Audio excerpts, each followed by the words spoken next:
नमस्कार मित्रांनो, तू ही रे माझा मितवा या मालिकेच्या पुढच्या भागामध्ये राकेश मात्र वल्लरीला आता ते जेलमध्ये ती त्याला भेटायला आलेली असते, ते पण वेश बदलून बुरखा वगैरे तोंडावर घेऊन ती आता तेथे त्याला भेटायला आलेली आहे। तेव्हा राकेश म्हणत असतं की मला माहिती होतं की मामी तू येणार आणि माझं एखादं प्यादं मात्र त्या घरामध्ये नको का माझी आता छोटी मोठी काम करायला।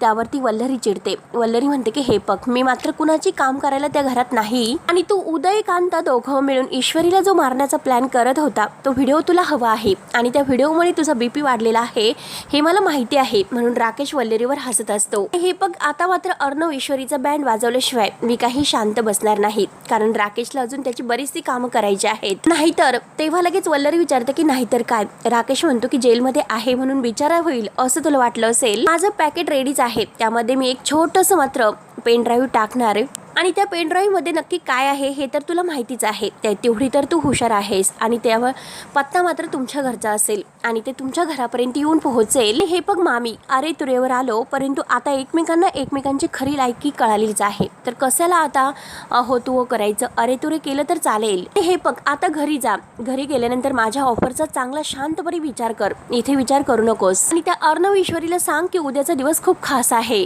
तेव्हा आता इकडे मात्र जेव्हा या मिसेस देशमुख ची कंपनीमध्ये एंट्री होते तेव्हा ती मात्र आता प्रत्येक गोष्टीचा लिलाव करत असते।